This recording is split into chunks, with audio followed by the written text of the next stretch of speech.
the numerous framework gives guidance on the teachers on how they are supposed to teach numerous. So these are what are on the ground with regards to guiding on the teaching and learning on literacy and numerous. Getting to the first question where you wanted to know the levels of performance in terms of literacy and numerous, Chair, I wish to point out that there are 6 large-scale assessments that are done in the country. One is the National Assessment Survey that is conducted by the Examination Council of Zambia. In fact, the National Assessment Survey, the early grade reading assessment, early grade mathematics assessment, all these, including the PISA-D, are conducted by the Examination Council of Zambia. Then we also have the Southern and Eastern African Consortium for Monitoring Education Quality, which is a regional survey conducted in Southern Africa. And then we also have what we call the National Competence Assessment, which is conducted by the Curriculum Development Center on an annual basis. So these are the large-scale assessments that are conducted in the country. But in the submission, we have restricted ourselves to 2, basically restricting to the National Assessment Survey conducted by the Examination Council of Zambia and the National Competence Assessment, because these are the most recent results and they have a wide coverage. With regards to the National Assessment Survey, Chair, the last survey was done in 2021. The literacy performance showed that the mean score in reading in English was 35.73. There was a marginal increase of 0.67 from 2016. But I must be quick to mention that even when you look at the trend for the last 6-7 years, the performance has been hovering around 30 something. So it has never gone above 40. So it is around 33 to 38. So that is the performance on literacy. With regards to numeracy also, it also has the same trend. When you look at that table which is there, you see that in 2021 it was just 33.1 Chair. Then when we get to the National Competence Assessment, which is conducted by the Curriculum Development Center, the last survey was conducted in 2023. This is different from the National Assessment because the National Assessment is sample-based. For the National Competence Assessment, all the schools, all the primary schools do this. It's done at grade 1 and grade 4 to all the primary schools in the country. And all the learners in grade 1 and grade 4 undertake this survey. So this is a true reflection of what is on the ground because it's not sample-based. And then in terms of the performance, the National Competence Assessment evaluates the learners' competences basically in literacy in English language and Zambian languages, and then issues to do with literacy focus basically on issues pertaining to what we call as the linguists call phonemic awareness, phonics, vocabulary, fluency, writing, and then comprehension. And then the performance is categorized into 4. When a learner scores between 80 and 100, that is referred to as outstanding. Then between 60 and 100, that is desirable. And then 40 to 59, that's minimum. And below 40, that is considered below minimum. With regards to the literacy, Chair, on grade 1 for the Zambian languages, when you add the outstanding and the desirable, we find that about 52% of the learners were falling in desirable and outstanding, while the below minimum accounted for 48%. Then when you get to the grade 4, Chair, again on the Zambian languages, again they were slightly about above 56% who were falling in the desirable and outstanding than those that were falling in the below minimum, which is 44. When we come to the English language, there were slightly about 51% falling in the desirable and outstanding, and those falling below the minimum was the 49. So you can see that the Zambian languages as well as the English, the results are almost the same. When we get to the levels of numeracy, Chair, again, using the four different performance descriptors, we find that at grade 1, it indicated that 21% of the learners fell below minimum, and then 29% met the minimum. And in principle, we are saying 27 achieved the desired level, and then 23 were classified out as outstanding. Similarly, at grade 4, the performance, Chair, was the same. So then we move to the next question, where you wanted to know how well the teachers are trained for teaching and how they are trained to support the teaching of foundational literacy. With regards to the teacher training, Chair, we basically have pre-service and in-service. So we are saying the ministry basically has offers two teacher education programs for student teachers who train, one to teach at ECE and primary. We are restricting to these two because that's where we find foundational learning, ECE and the primary.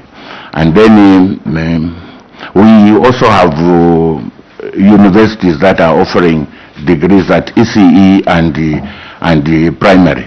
Then we must be quick, Chair, to take note that for the courses that are offered at the colleges of education, in terms of issues speaking to literacy and numeracy, the student teachers that study ECE, they also take what is a course, what is called language development. Then those that are doing a diploma, they also take what is called literacy and language. There are other subjects which we may not go into detail, Chair, but they are in the submission. And then besides that, whilst they are on training, the student teachers are required to go for their school experience in second and third year, full term in second year and the full term in third year, just to basically assess whether they have learned what they have learned, they are able to practice. So from the school practice, they are able to benefit from what is observed by the mentors that are assigned to them, that is the practicing teachers, where they do the actual school experience. And then the second one, besides the pre-service teacher training, we also have the capacity building that is done. That is the CPD, that is the in-service that is done for the teachers that are already serving. So the capacity building is at different levels. We have the capacity building for the lecturers that are at the colleges. Then we also have the capacity building for the already serving teachers. And then we have had some interventions specifically meant to enhance the teaching of literacy and numeracy. Some of the interventions, Chair, like has been highlighted, where we are working with the cooperating partners. We have interventions like the Transforming Teacher Education project, which basically was a project meant to enhance the teaching of literacy in the colleges, meant to enhance the teaching of literacy so that once the teachers have the required skills, the lecturers, they'll be able to impart into the student learners. So other initiatives, Chair, especially that came with the Transforming Teacher Education project, we also had the colleges equipped with skills and necessary to deliver effective instructions to teachers in training. They standardize, aligned and linked practical evidence-based pre-service teacher training and content with the primary school curriculum. And then they equipped the pre-service teachers, colleges of education and universities with professional skills. Then we also have collaboration with the cooperating partners. The other cooperating partner we are working with is the VVOB, which is running what is called the catch-up project. Basically, the catch-up project is a remedial project where those learners that are not doing well from the grade 1 to the grade 5 are taken on board to make sure they catch up. Then we also have other cooperating partners like the Jolly Phoenix that are also implementing in selected provinces literacy programs. Similarly, we also have the Solon Foundation that are helping in teaching handwriting, reading and spelling. Then those to support numeracy, chair, similar to literacy, we also have been working with partners. We have what they are calling technology-enabled learning competences with support from other cooperating partners, including the MWAU. We also have digital learning passport with support from UNICEF. Then we come to the next question, Chair, the availability of teaching and learning materials. And this is where we have a big challenge, because we can have all these things in place, the primary literacy program supported by the National Literacy Framework, National Numeracy Framework, but that besides the support to the teacher in terms of capacity, the teaching and learning materials are required, but we have a shortage of teaching and learning materials in school, so you find the performance in terms of literacy is affected. Then we look at the rural-urban disparities in terms of literacy outcomes and the provision and distribution of resources. Yes, Chair, you may wish to note that we have a marked disparity between the rural and urban areas, particularly in terms of learning outcomes and resource distribution, as well as teacher deployment. How we wish resource distribution, teacher deployment could all be equitable. Then some of the issues that have been raised with regards to so as you go on, I would like you also to comment on the curriculum you make. The curriculum? The curriculum that is foundation learning go through. I think we'd love you to comment on that as well, whether it's adequate or not. Okay. At some point. Okay, thank you, yes, Chair. Since you come from curriculum, we'd love you to comment on that. Thank you. So I was saying, Chair, there are disparities between the rural and urban, and these differences highlight challenges that require attention and solutions. The first one is the issue of learning outcomes, and I wish to affirm that I think the literacy and numeracy levels are different in urban and the rural areas, with the urban areas doing better than those that are in the rural areas. And there have been reasons trying to justify one or two why that is so, and one of the major reasons given is that maybe they are doing better in the urban areas because of the chance and the availability they have had with early childhood education. So you find those that are exposed to early childhood education, when they get into lower primary, tend to do better. Then there's an issue of resource equity, Chair. Those in the urban areas seem to be supported very much, especially with the community. So community involvement becomes key, which is missing in the rural areas. And then, like I mentioned, the issue of teacher deployment, I think we need to address this, because if we don't address it, you find that the classrooms are overcrowded, and if they are overcrowded, the quality of the teaching offered becomes compromised. Then I'll turn to the challenges and the opportunities, Chair. I will classify the challenges into three. One, those challenges relating to teachers. The second one, those relating to the learner. And the third one, for the teaching and learning material. The first one relating to the teachers, the Chair, you may wish to know that yes, the teachers have the formal qualifications, but at primary and ECE level, you find that some of the teachers lack strong literacy and numerous background. A teacher may have even failed mathematics, but they find themselves being a teacher at primary school and they are expected to teach issues relating to numerous. And then the pre-service and in-service training, Chair, which focus more on the pedagogy than the content, so that also provides a challenge. The second one, Chair, like I mentioned, has to do with learners. Learners have challenges, especially in numeracy, because of several issues. One of which is poor foundational skills, the second one being language barrier, large classes like area alluded to, and then others are socio-economic factors that hinder achievement. The second one is the abstraction of mathematical concepts.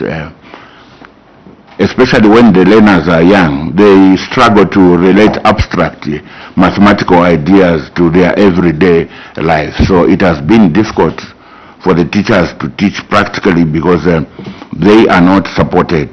And then issues to do with the learner challenge in literacy, school location, classroom design, seating arrangements all affect literacy learning, especially for the rural areas.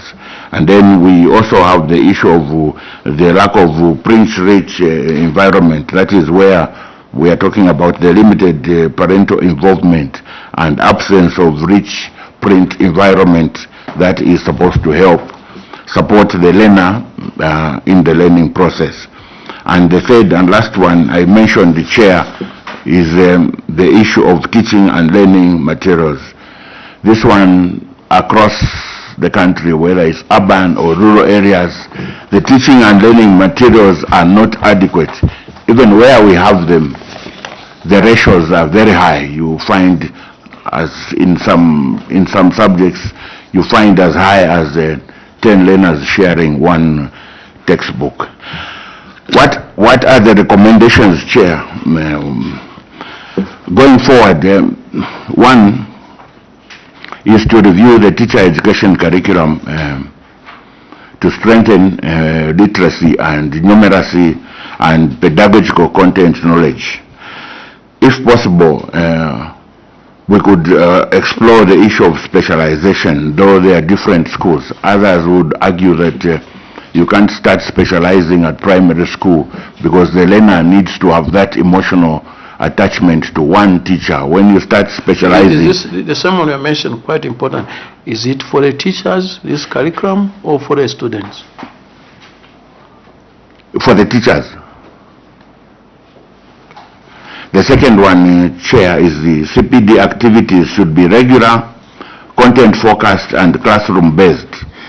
The third one, Chair, is that in as much as the ministry is...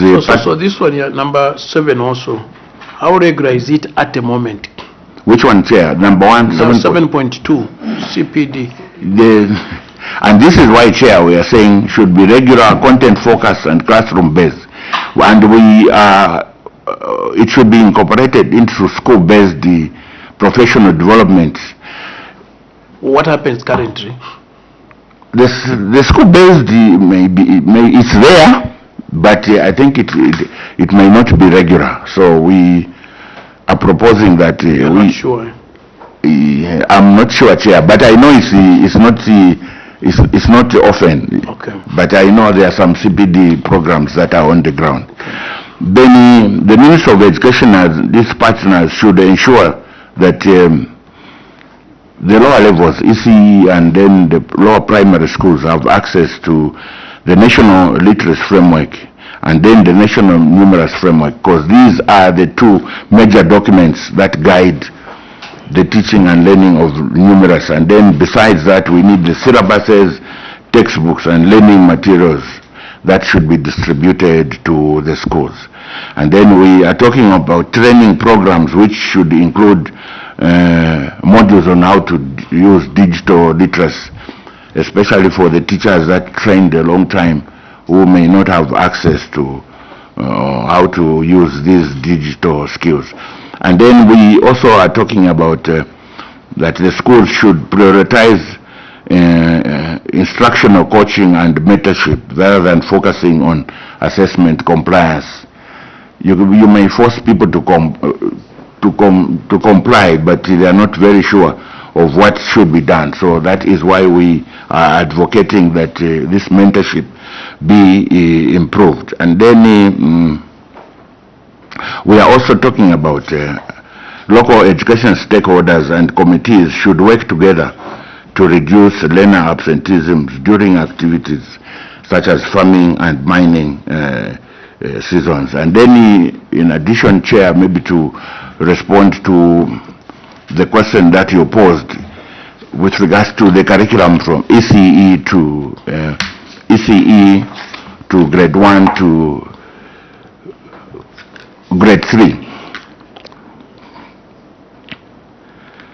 The curriculum, Chair, that I will talk about the 2013 curriculum, and then I'll talk about the 2023.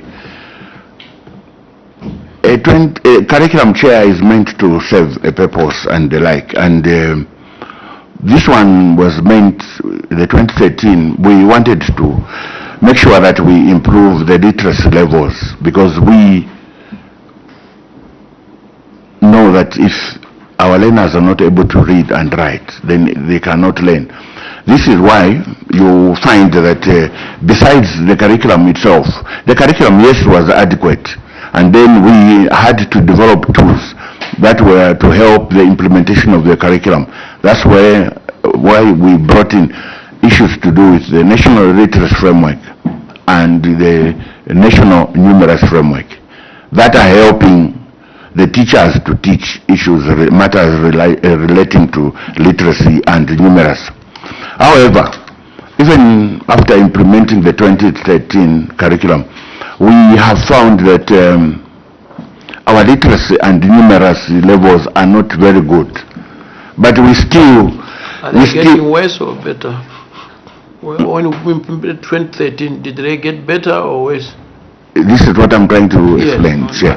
That even after implementing the literacy program, primary literacy program, including providing documents like National Literacy Framework, National Numerous Framework, the performance hasn't changed much. So we had to think of what is the way forward, and with consultations and brainstorming meetings with other stakeholders, we reduced the number of learning areas from 5 to 3, and this was meant, one, to concentrate on 3 critical areas. One is the issue of language itself. The second one is to concentrate on issues to do with pre-mathematics and science, and the third one is to do with creative and technology studies. Then secondly, what that meant is that after reconfiguring the curriculum for ECE and primary, it means even teacher education has also been affected. So we are hoping the new teacher education curriculum that we have developed will be more responsive to the literacy and the numeracy levels that are required to be attained by the learners in school. Chair, I submit, Chair. Thank you very much. Honorable members, it's time now for you to seek clarification or ask questions. Honorable Mshanga, thank you. So you can note the questions and answer them. I'll give you the first round, maybe 4 if they are there. Honorable Mshanga. Yeah, thank you very much, Honorable Chairperson, and thank you, Director, with your team for the presentation to the committee. I've personally noted all the challenges and the recommendations that you have highlighted for the way forward. I just want to find out, Director, especially the recommendations that you have made to this committee this morning. Have you been aware of especially the challenges that you have highlighted and these recommendations that you have made to this committee? Have you at one point made these recommendations to the Mother Ministry and the stakeholders that you collaborate with as a Curriculum Development Directorate? Have you done that before? Or maybe you're just communicating these challenges and recommendations for the first time to this committee, other than the parent minister and the stakeholders that you have been collaborating with? I submit, Honorable Chairperson. Okay. Another questions, Honorable Banda? Thank you very much, Chairperson. Director, can I take you to page 10 of your report? I'm looking at teacher qualification and training. It reads, many teachers have formal qualifications but lack strong literacy and mathematics background. You went on to say that some of the teachers could have failed the maths before being admitted. Yes, I do understand that in the olden days, it was not 5 O-levels, even 3 O-levels that people used to go through. So now the question is, if these teachers, not subject teachers, so these are teachers that teach ECE from grade 1 to 4, meaning they have to teach all the subjects, maths, English inclusive. So then how do they make it through college if they fail their maths there? Is it that the colleges they go to are compromised? Do they make people pass and yet they have not passed their maths so that they can fail to actually implement or even actually teach maths in these lower grades? Chairperson, I thank you. Thank you. Honorable Samuzengeri. Thank you, Chair. To augment that, I also want to extend his question. Where are we getting it wrong? Because, yes, they have formal qualifications. The expectation is that when they go for their pre-service, is that they must be able to get the necessary competences to go and teach at EC. Does it mean that those people that are selected, like my colleague is saying, selected, if they don't qualify, how do we get somebody to go into college without mathematics and they expected to go and teach mathematics after college? So I think with that aspect, we need it to be clarified. Thank you. Another question? Honorable Samuzengeri, your mic. Okay. Yeah, I just want to add also, I just want you to define, because initially the teachers who were trained as ECE could handle preschool up to grade 4. Now they are changing. They have changed now that ECE, they want it separate. I don't know where it ends. And then they are no longer allowing teachers who are trained for ECE, who are trained to teach from preschool to grade 4. Now they are saying they should just be limited to preschool to reception. I think there is preschool, middle class, and reception. So I don't know now whether you call it level 1, level 2, level 3, it's the same, just a question of semantics.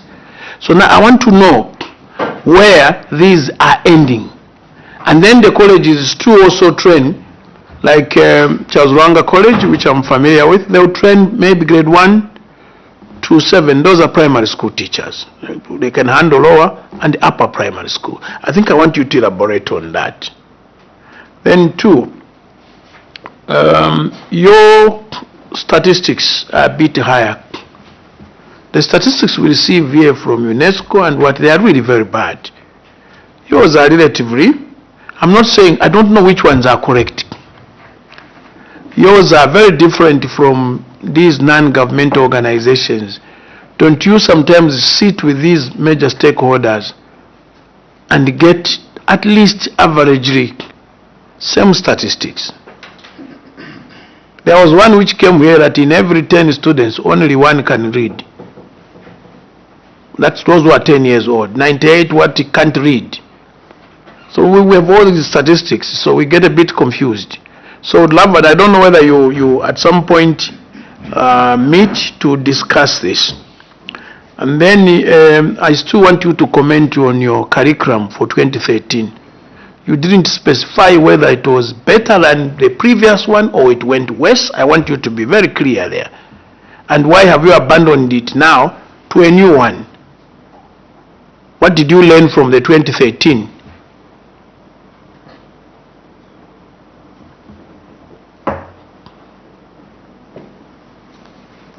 Thank you very much, Chair. Let me start with your last question on the curriculum and why we moved from 2013 to where we have the 2023.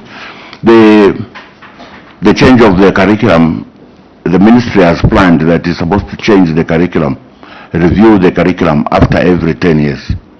So we started implementing the 2013 curriculum. So ideally by 2023, our 10 years period had elapsed. So what has happened is that one, the 10 years period had elapsed, and then secondly, it was also, you may be aware that it was also one of the flagships for the president that we have to review the curriculum. But again, the 10 years was guiding us, so the presidential directive ran the 10 years, so we had to review the curriculum. In reviewing the curriculum, Chair, one, we had to get information on the ground. One, what are the gaps in the 2013 curriculum? What are the challenges in the 2013 curriculum in the implementation? And then thirdly, what would we want in the next curriculum? So those are the three areas that informed our development of the 2023 curriculum. So there are a lot of things we have learned, and we have also put in measures to close the gaps that we had under the 2013 curriculum. Then just there, would I be wrong to say, because when it came to 2013, my view is that we're actually getting worse from the previous under foundation learning. Previously, it looks like it was getting the results better. 2013 seems to me to be getting worse. And that's why we need reasons why. And now we are going into another curriculum for this new syllabus, and yet the one we came out back with did not really achieve the objectives. Chair, the two major reasons why we are not getting it in literacy. One is the issue of orientation of the teachers on what is required and the like. The second one is the support to the teachers in teaching and learning materials. You don't do these two things, the rest of the documents will be perfect. Nothing will change, and this is where we have gone wrong as a country. Then getting to the other question where you talked about the statistics, I was categorical, Chair, when I said the National Competence Assessment targets everyone who is in grade 1 and grade 4, all the schools in the country. The rest of the surveys that are done in the country are sample-based.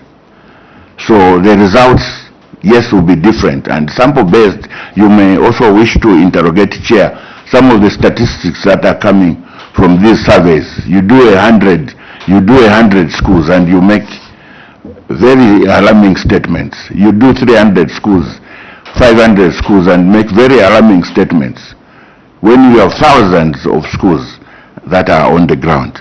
So yes, we have also questioned them, and especially that most of these statistics are population based. Ours is not population based. It is what is in the ground of the learners in grade 1. All the learners in grade 1, what are their literacy levels? All the learners in grade 4, what are the literacy and numeracy levels? So this is where it differs with the others, because their population figures. So they will be looking at how many children are school aged, and then of those, how many are able to read and write? Like the one you referred to on the learning poverty, Chair, when they were talking about 1 in every 10. That is a population indicator, and it's different from what we have, because we are interrogating all the learners that are in school. not those that are not in school. Then with regards to on that one, do you sometimes meet with all these organizations with the statistics, so that then you come with one acceptable statistic? Because it causes really alarm when you get to know. So statistics will be used for us to make decisions.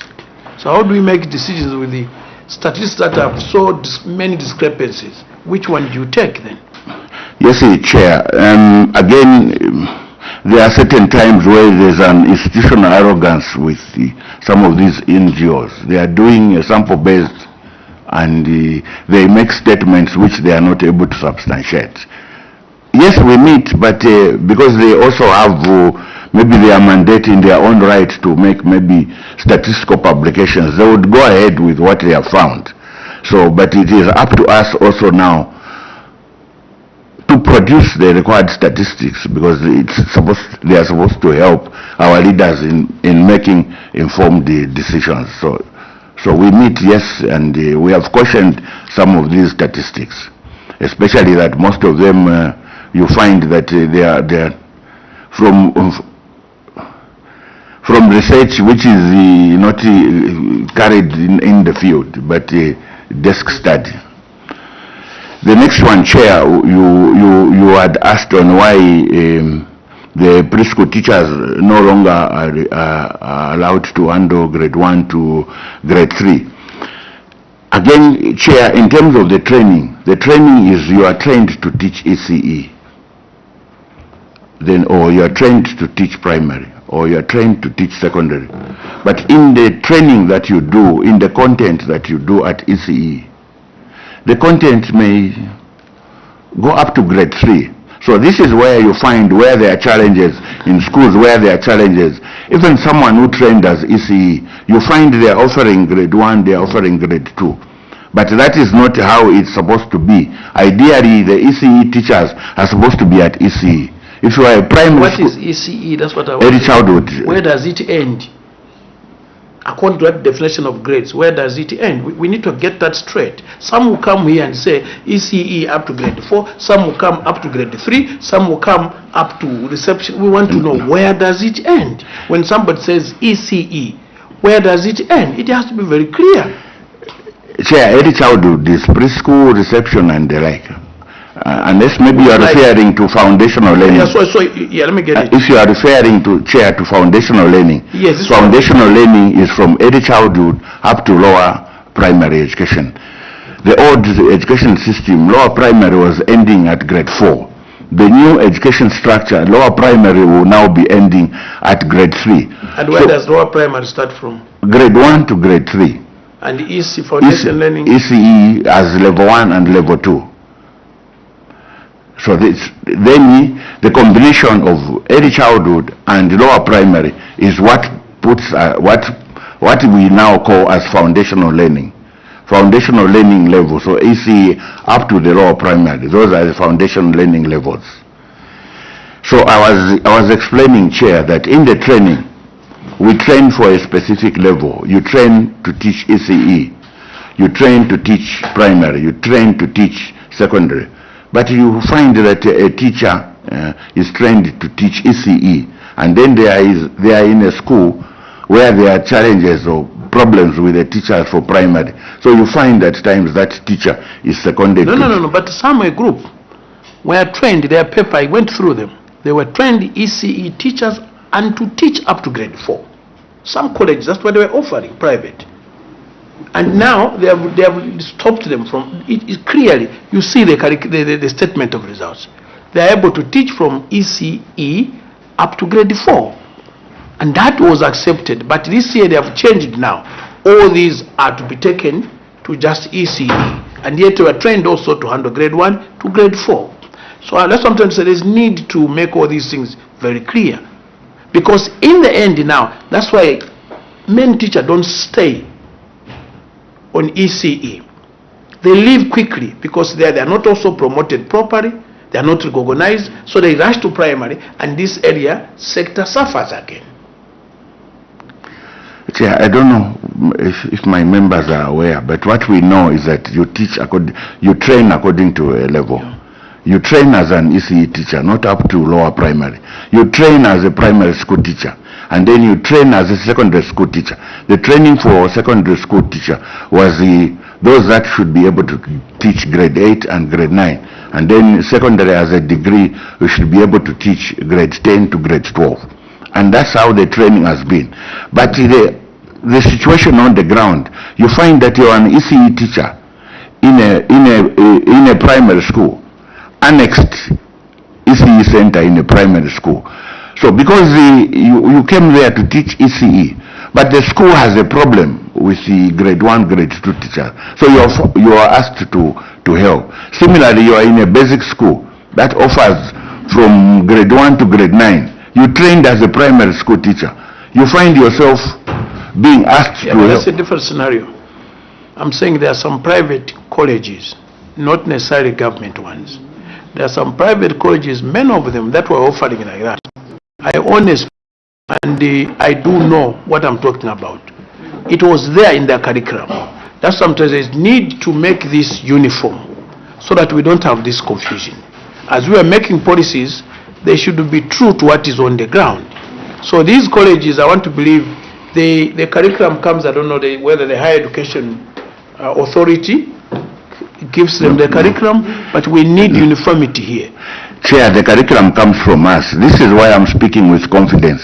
Yes. Those colleges that are offering ECE and lower primary is against, and I would appreciate if you are able to give me even the names of those colleges, then I can submit to the ministry to follow up, because then they are not complying with the policy.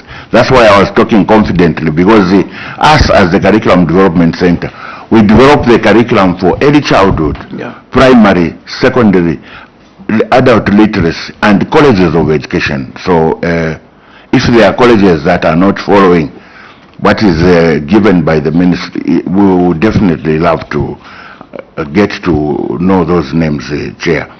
And then with regards to those teachers that are qualified but then struggling to teach numeracy and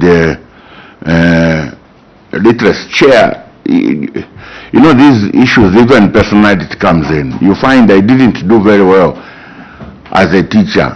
I didn't do very well as a student. I didn't do well in mathematics, but I did well in other grades. Then I'm accepted to a teacher training college, and I qualify to become a teacher. Ultimately, as I start teaching, my personality will come in, because that maybe that friendship, that relationship I have with mathematics is not a good one. I don't like mathematics. So that will continue even as I start my work as a teacher. So my behavior is affected right from when I was a student. I didn't do very well. So I'll continue even when I'm a teacher. So that is what we were referring to. That yes, they are qualified teachers, but you find that... But sorry, on that one, I think we should take this seriously. And I think, I don't know that the problem goes to Higher Education Authority, which came recent. I think it wasn't there at some point. When even... So my point is, it can't be on many teachers. If you get these teachers, some college, you know this college, you know the level. You get them, you will see, and it's because of maybe the curriculum they are using. You get from, usually, like in Southern Province, the best I've seen Charles Ranga, very outstanding. Very, very outstanding from these other, these other private colleges. But they are there in existence and they are being monitored. So if we're going to say it's because maybe, I think the curriculum is the issue here and how they are, because if somebody qualifies, it means he's able to drive. So if they are qualifying to drive, these people would all be crashing on the road, and would have to evaluate to say who's giving them licenses. From that driving school, everybody else is crashing on the road, and we need to do something. So these teachers who are crashing, I think there is need to look at how the curriculum is. And that's why now my further question I'm going to ask, in all these challenges that we have, how have you adjusted your curriculum to suit the environment? Which one, Chair? The teacher education curriculum or the actual... No, I'm saying all these challenges that we are facing now, yes, having half-baked teachers, but they are qualified. They've got the qualifications. What have you done? And even the literacy level is going worse. Yes. What you as a curriculum center, what have you done to make a curriculum that will suit and really solve our problems we have of not being able to read and write or add? Thank you, Chair. In my submission, I had earlier said when we reviewed the curriculum, one, we know that literacy and numerals are very cardinal going forward. What have we done? One, we have reduced the number of learning areas from 5 to 3 so that we can concentrate, one, on issues to do with literacy, two, to do with pre-mathematics and science, which includes numerals. The third one is the creative and technology. So these are the 3 areas that we have concentrated on. These are the learning areas from early childhood to lower primary.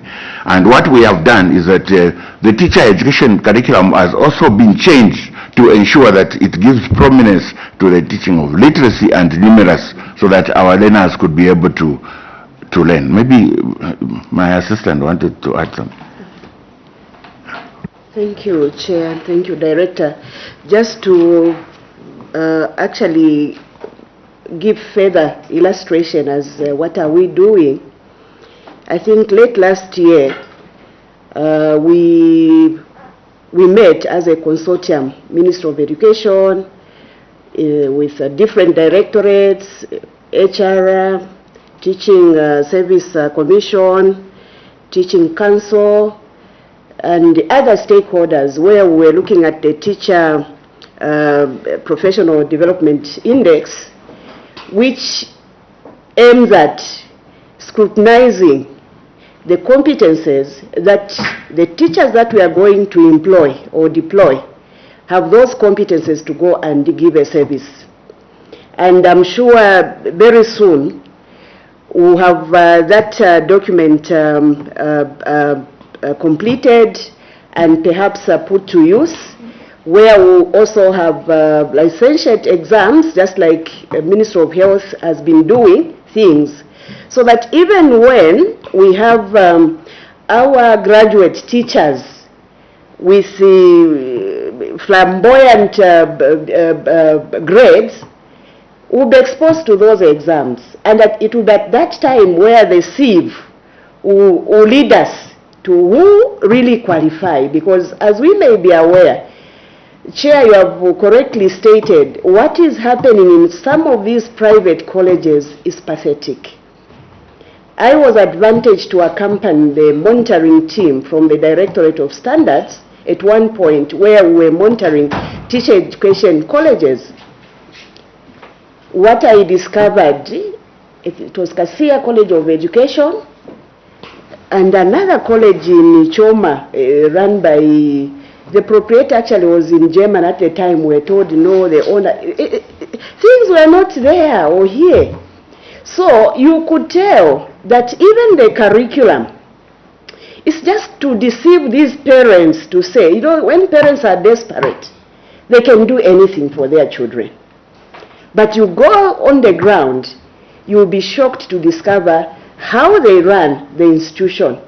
This other college, even the, what do they call it, operational license, it had expired for 2 years. But these are known colleges with the, reputation. When they look at the names, oh, this is an institution we can trust. So really, if we manage to get this done, moving forward, we will not have teachers that do not have qualifications in terms of competences to go and really teach. Just like we were aware when we had introduced the language policy, you know that speaking a language is one thing, but writing it is another. So if I'm deployed to Southern Province, just to give an example, and I'm coming from Kwahae, there's that compromise because you are not an indigenous speaker. And to deliver a lesson in that language, I had the experience myself because I'm coming from a background where I was in charge of Gitonga as a subject, specialist for Gitonga. You bring these teachers to help you frame items for a national examination. They were not able to write it. And then I asked them, why are you here? Who nominated, and I petitioned ECZ because they did the nominations. I was just leading that team. You can't write your own language. No, me, I grew up on the Copper Belt, so we don't speak Chitonga. I said, so how do you teach your learners? No, sometimes I ask the learners to explain things. That's a teacher. So these are realities, even when we would want to desire that our learners are helped, especially at that foundational level. We had deliberately in the 2013 curriculum emphasized to say teacher education, let's ensure that our school managers or those teachers that are deployed should be allocated classes for, especially for lower primary, those that are competent in the languages. If it's Kikaonde, give those that are competent in Kikaonde. This idea of just picking anyone, go and teach grade 1, go and teach grade 2, it is destroying the zeal for those children to acquire the literary skills, because the teacher himself, herself, has no clue. First of all, the language of instruction is parallel to what they know themselves. So we have those challenges, but I think as very soon, like I'm indicating, we may begin to identify who are the genuine graduates who have really qualified, because the paper is aligned to their performance. Not where we see a paper different from the skill they can't apply. I submit, Chair. Thank you very much. Yes. The issue of language is a very complex issue.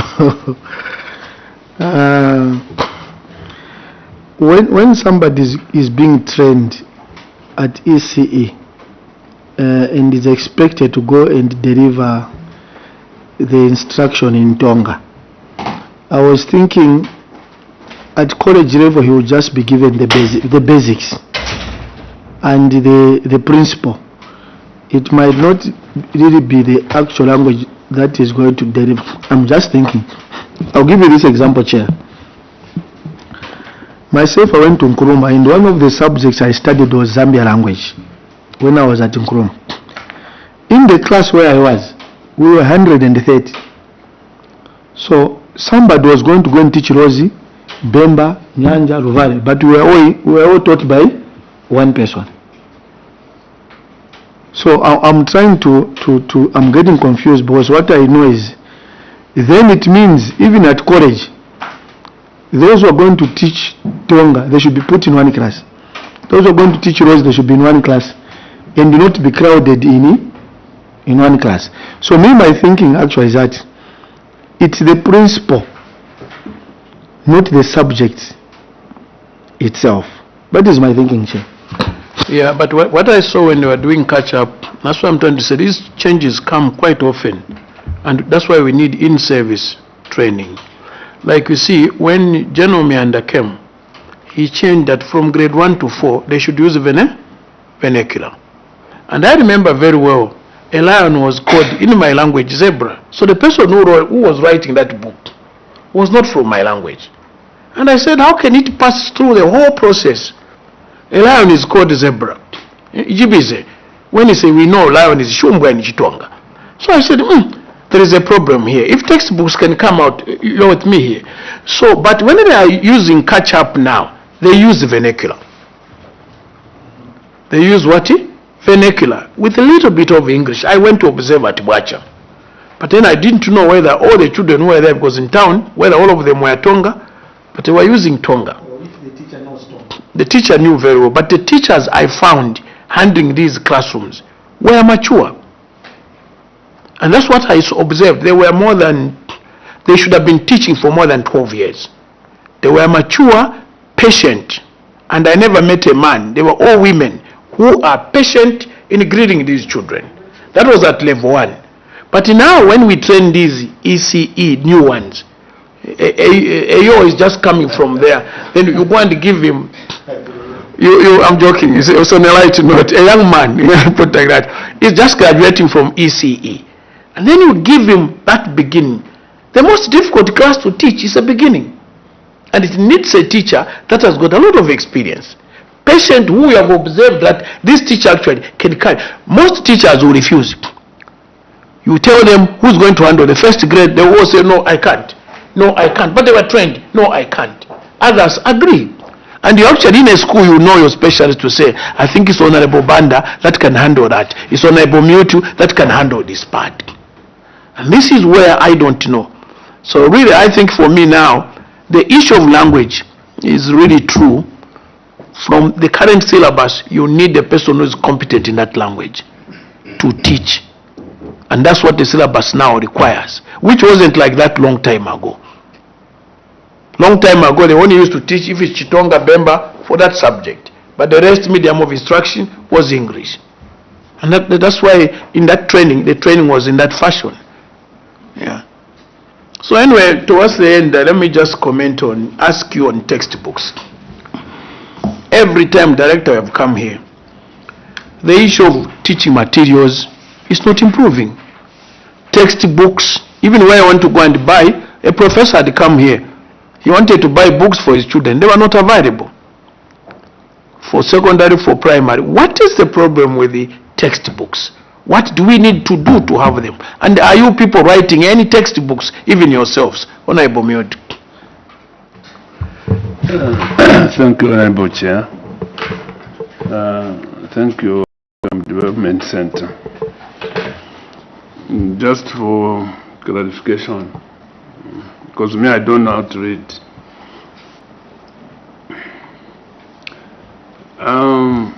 Statistics or data. These are figures. So as a center,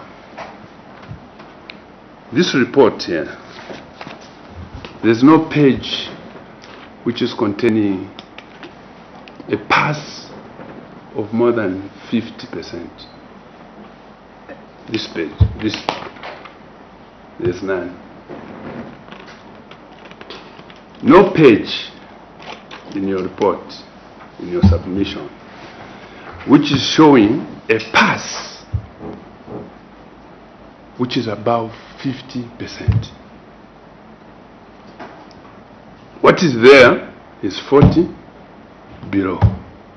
So as a center, I don't know how old the center is. For how long have you been dissatisfied with such figures? That you are able to read every day 40%, 20%, 30%. The center is there living, working every day. Doors are opened, closed. 20%, 40%, 30%. The center which is manning the curriculum for the whole country. For how long have you been dissatisfied with such information? And if so, what has been the impact of such in the system of curriculum development center, the blood of curriculum? How has it been running with such marks nationwide? You are saying these are national assessments. Then you are saying all grade 1s and grade 4s are assessed nationwide. This is not a court, but I would want to ask, when you say nationwide, you mean all the primary schools in Zambia. In what form do you conduct this assessment? Is it oral, written? 3. In what form do you conduct these assessments which give you these figures? Do you even reach Kalabo, the border of Kalabo and Naroro? Are you telling me you assess those people? I was asking, it's only that I didn't want to walk out. I was asking a teacher a question. Do you carry out assessments? Because me, I was a teacher. I just stopped in 2006. Surely, Honorable Chair, is it true that these assessments are done every year to a grade 1 to a grade 4. If that is done, is the center able to produce those individual marks from the schools here? Thank you. Yeah, I think this is the last round of questions. Just a quick one. On the, when you have a subject, you have a core textbook and the recommended one. Are you the one who chooses the core textbooks? And are you the ones who do you have any input in the making of these textbooks? Do they pass through you? Or somebody else does it without your consent? I think I would love to know about that. I think you can answer those. We are running out of time. Thank you, Chair. There's one question we didn't answer with regards to the challenges. Do we take them to the ministry? So basically, that's why I started with explaining our mandate. So these challenges are actually coming from the ministry, that these are the challenges on the ground. So when we present them, it's not that it's us who found them. They are the ministry, the teacher education, these various directorates. These are the actual challenges that they have found on the ground.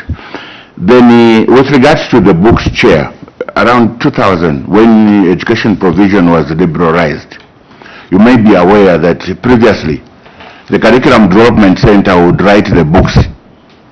After writing the books, then they will give to KK Foundation, now which is called ZEF, to print the books and distribute. That was the arrangement. But around 2000, the issue of books was liberalized. So you find that when the ministry wants to buy the teaching and learning materials and the books, they will do a tender, because the private sector has come in also. So the private publishers also take part in writing the books. So when the ministry wants the books, it does a tender, because the setup has changed. Government, the ministry will give CDC write the books. That doesn't happen. So the ministry does a tender. CDC has maintained that role of evaluating. So we evaluate the course books, the teacher guides as well as the learners textbook, to see which ones are fit to be in schools or colleges of education. So our role is to evaluate. So when we evaluate, we give a report and approve, others we don't approve. So those that we approve, then we keep a database, and when the minister wants to buy the textbooks, they will buy from the approved textbooks. That is the status of the teaching and learning material. So, but you find there may be a problem. You do a tender, there are certain subjects where the learners or the publishers are not interested. Like we did a tender, there are no bidders for Zambian languages, literature in Zambian languages, or even just Zambian languages. There are no bidders for materials for learners with special education needs. So it means now, as a government, as a ministry, we get back to our mandate as CDC. Can we find the resources so that we develop those teaching and learning materials? Otherwise we'll have a problem, because the private publishers are not interested. We did the bid, they haven't supplied anything. So we get back to our mandate to develop the teaching and learning materials. Otherwise, then we will have a crisis. Your budget is quite limited. Are you because that's a very serious point. And we're using this same Zambian language as a medium of instruction now, up to a certain level. And then there's nobody bidding for textbooks, and we have a huge problem of textbooks at foundation learning. So I thought maybe at that time you pick it up yourself, not using your budget, they pay you, you produce these books. And when you say learning materials, do you mean textbooks? Or what do you mean here, that you produce learning material? Maybe you can be more clear. Textbooks, Chair, and the observation is correct that our budget is very limited. I've given an example, like right now we are running a tender for the teaching and learning textbooks, the learner textbooks and the teacher guides, and there were no bidders in certain subjects. So what has happened, we get to the ministry, this is the situation on the ground, so the ministry looks for the resources. So right now, we are assembling, we are making plans, we are assembling teams so that we can write the textbooks in these Zambian languages for learners with special education needs, where we didn't have the publishers. So we are not using the budget that was assigned to CDC. the ministry has looked for the money. Otherwise, it means if we don't do that, it means we are going to have a challenge. Then, like I said, the honorable... Just on that one, on all the subjects about foundation learning, what percentage of textbooks are there? Would you say maybe we have 30% of the textbooks and 70 are not there? I would just like to know. Which one, Chair? On the current status or the tender? Where there were no bidders. Mm. Yeah, so let's say you're supposed to produce 10 books for everything, and you realize you have only produced maybe 4, 6 have not been produced. On scaling, in a synopsis, just roughly, what's the percentage of success on our textbooks that are required? Yes, Chair. That's why I said for the Zambian languages, there's not even one textbook. And literature in Zambia, there's not even one. So we are going to develop all of them as the Curriculum Development Center. So I may not have missed your question because we are asking about the percentage. You've answered it. Oh, okay. That's what I wanted to know. Okay. Then there was the Maybe issue. Mike, he wants to chip in on about that. Yes. Yes, thank you very much, Chairperson. I wanted to find out now, you are the developers of curriculum. Now you are here telling us to say you don't have any textbook. Now, between now and when you have, what happens with our learners? Between now and when you have, what are you providing to our learners? Are we producing half-baked learners? Or what can you tell this committee? Thank you, Chair. And just on that one, and this is why everything has collapsed. You are using, can I call it vernacular Zambian languages as medium of instruction. There is no material. No one is willing to bid. So the schools are literally dead under that. Because when I went to this catch-up, they were using vernacular, and I never saw in textbooks. So how then? You are the one who was saying they are not teaching materials. There is no learning going on. Can we say they are learning? There is learning going on in this. If the textbooks are not there, even when I have money, I can't buy them. Chair, thank you very much. Let me get back to Honorable Miyuto, then I get back to Yes, what you have stated. Honorable, every primary school and every learner in grade 1 and grade 4 takes part in the National Competence Assessment. We started in 2015. We have only not done it in 2024 and 2025 because our team was very busy developing the syllabuses and teaching modules for the new curriculum. Otherwise, we have been running this National Competence Assessment 2015 up to 2023, and the data we were giving was for 2023. And then just that there, Director, there was a time when Teveta was supposed to come, I think from grade 1 to grade 4, in the 2013 syllabus. They never did so. I went through that syllabus. They never did so. They never came.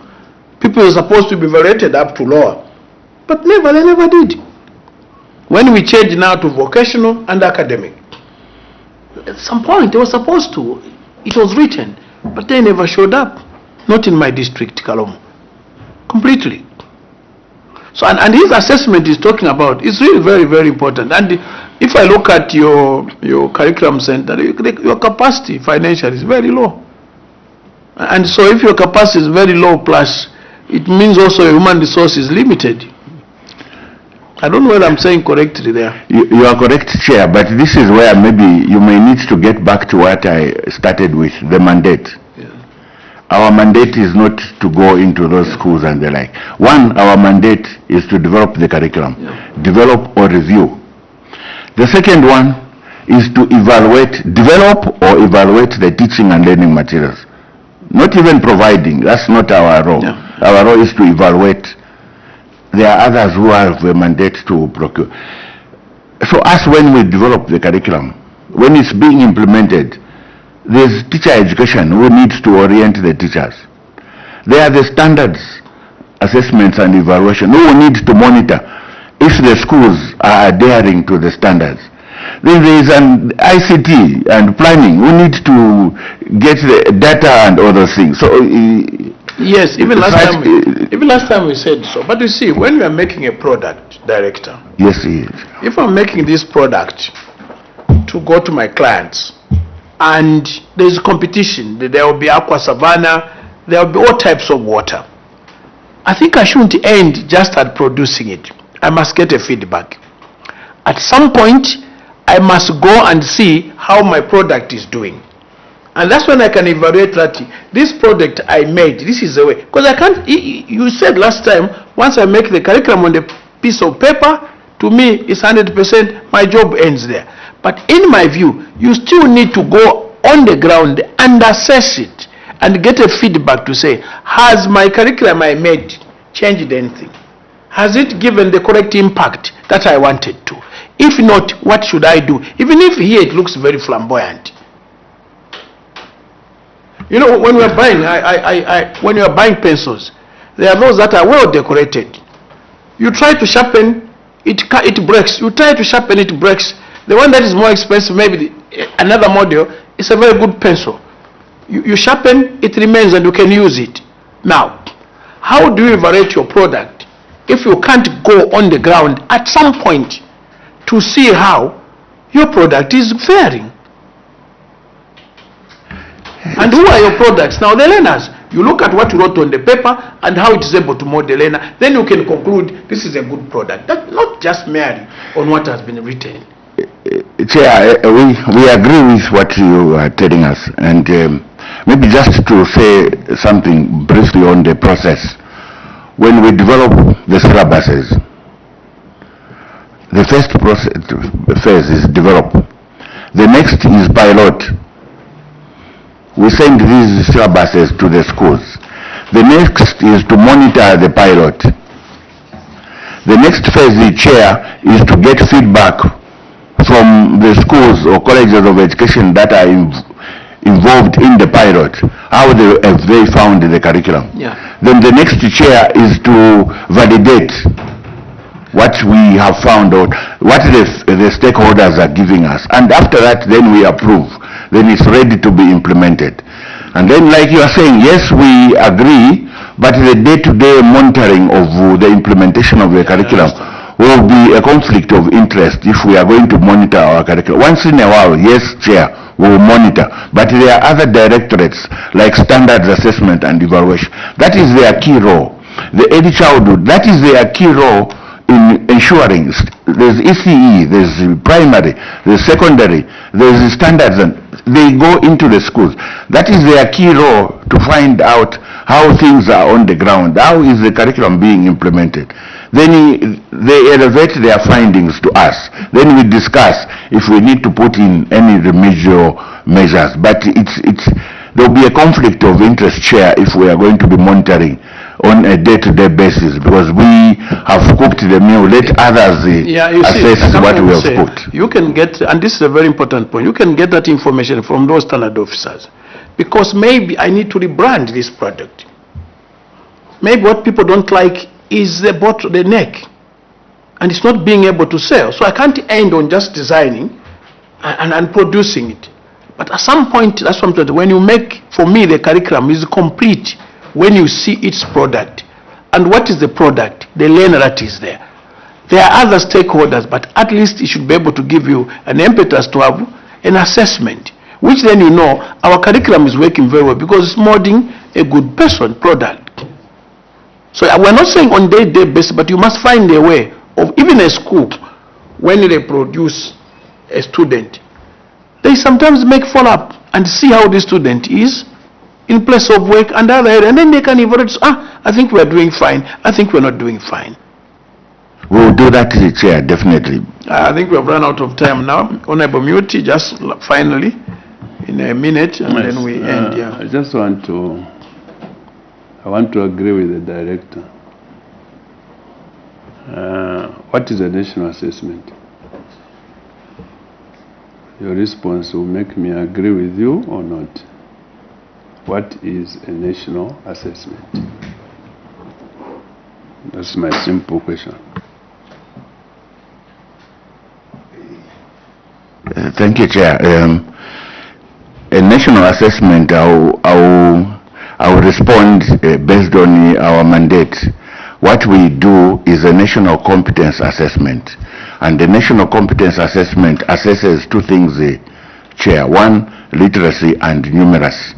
Then this assessment is conducted at grade 1 and grade 4. So with the new structure of the education system, we'll be conducting at grade 1 and grade 3, basically to assess the performance of the learners in these two When you literacy. say we, who do you mean? We as CDC, to assess the learners in literacy and numeracy, and then based on the performance, we advise the ministry on what should be done going forward. The last one, we have run out of time. Honorable Chair, Yeah. when we say a national exam, what it implies is that, okay, that's my own understanding. Like what happens in grade 9, what used to happen in grade 9, what happens in grade 7, what used to happen in grade 12. There's one common feature there in all these exams that I've mentioned. The feature is that the question that this student will answer in Petauke will be the same question that this student will answer in Zambia. Then that question becomes a national question. Is it the same way you do the grade 1 assessment, the grade 4 assessment? Is it the same way? That's all what I want to get from you. Thank you, Chair. Honorable, I didn't ask that. We develop the assessment. The questions, we develop them ourselves and even translate into the local languages. So the assessment, the questions are the same countrywide. Thank you very much. We have taken quite long. You're called what? Directorate of Curriculum Development. I think really for us, we are very concerned, and I think you are a major stakeholder in this. That, like I've said before, children are born and people who are not trained, they never went to school, they have a child, they can teach this child how to sit, how to walk, how to run, how to talk. And in our institutions where there is formalized syllabus, we fail to have these learners read and write. So I think it's upon us to make sure that we all work very hard to adjust whatever we're doing so that we can really deliver to these learners. It's not fair for a child to be going to school for 5 years.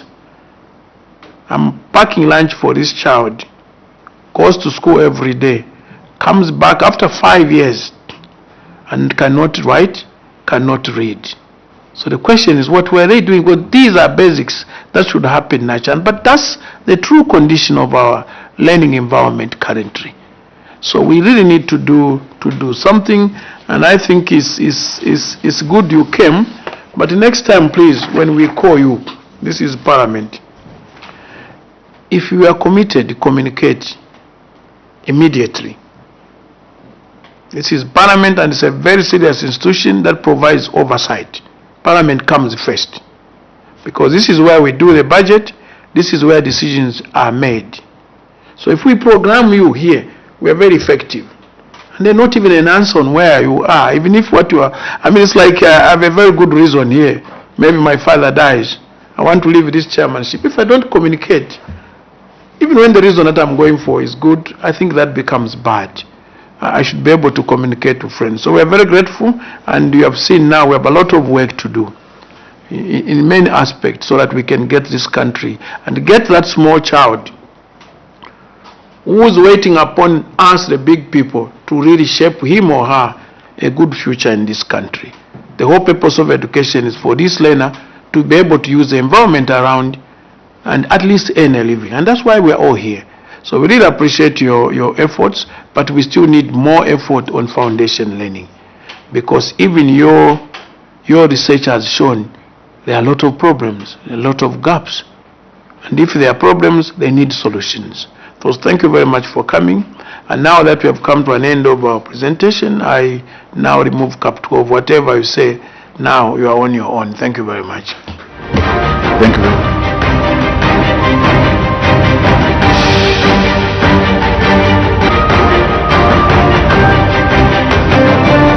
Well, it's a lovely Thursday morning, the 22nd of January 2026, and you're just from watching a live broadcast of the Committee on Education, Science and Technology, in which the Ministry of Education, led by Dr. Charles Ndakala, Director, Curriculum Development Center, is just from making a submission that's under the subject under consideration, the reviewing the state of foundational literacy and numeracy levels in primary school. And we'll continue broadcasting the committee, and the next witness that is expected to make a submission before the committee is the Ministry of Finance and National Planning. On live commentary, my name is Taza Piri, of course, alongside our sign language interpreters, that is Chola Kauma and Jason Mande. Continue watching Parliament Television. Just now, we'll take a short break.